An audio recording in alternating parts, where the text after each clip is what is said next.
Okay, so I'm going to show you a code now which implements that pseudocode just as an idea. And here I'm going to show you I have my regular particle structure, and I have my quadtree node. And you see I store a particle in the quadtree mode, and there are a lot of different ways to do this, so don't take it too seriously. But I like to keep track of which child the node is, 0, 1, 2, and 3. That simplifies things a lot. I like to keep track of the size of the domain represented by the node. I need the center of mass, and depends on what you're doing. I carry some other things like the total mass, and I keep the physical space boundaries: left boundary, right boundary, down boundary, and up boundary. Of course, you can make an array, whatever. It just depends on how you think about these things. And I like to keep a parent pointer around for some things I might want to do. Don't have to do that. And I have my pointer to my 4 children. And since I know there are 4, I just make it an array. Okay. So this is in the sense of the tree type 2, where I just put all the data in with the node, and it works well for this type of application. Okay, so if we look at that, the algorithm, um, Q-tree insert, it's actually quite simple. This is my implementation of the pseudocode that I showed you. Okay, so it takes, instead of an integer j, it takes a pointer to a particle, but the same idea. It's my list of particles, and it's my quadtree node. Okay, and I just follow the exact same conditions that are followed by the pseudocode. I have a function to determine if it's a leaf node. So if it's an interior node, I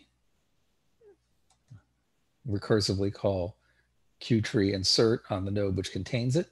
Okay, so I have a function to find which child contains the particle in the node n, and I call that child C.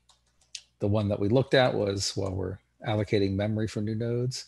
So if it's a leaf and there's one in it already, I have to create the children. I have to find the child that contains the particle in the parent node, and I have to push it down from the parent to the child. And then I set the parent particle to null. This is my move operation. And then I have to find the child which contains the new particle that has been passed in, not the parent particle. And I recursively call Q-tree insert on that, just like I showed you. Okay, this is my code that does exactly that. When I'm done with this process, I have a quad tree that has 0 or 1 particles in each element of the quad tree. And the part that you have to be most careful about is, and maybe you have a better way of doing this, but when I create the node, I have to set the boundaries of the node. And it's not a lot of work, but it's easy to make a mistake. And so my point is, in the creation of the quad tree, you have to be very careful to have test problems that you know the answer to. And you have to have a tree traversal routine that lets you visit the nodes in an order that's simple and predictable so that you can see if you met that test problem.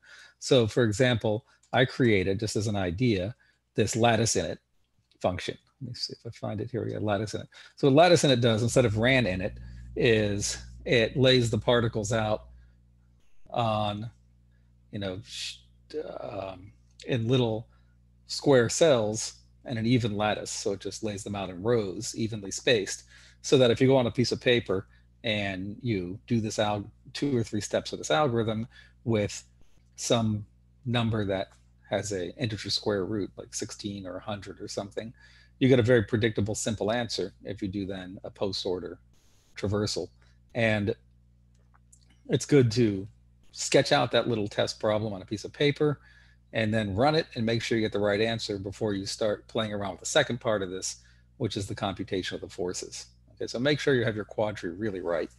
And then I will show you a little bit of pseudocode to do the computation of forces, though what I described at a high level in the PowerPoint, I think should get you pretty far, because I'm not so worried about the physics of it really.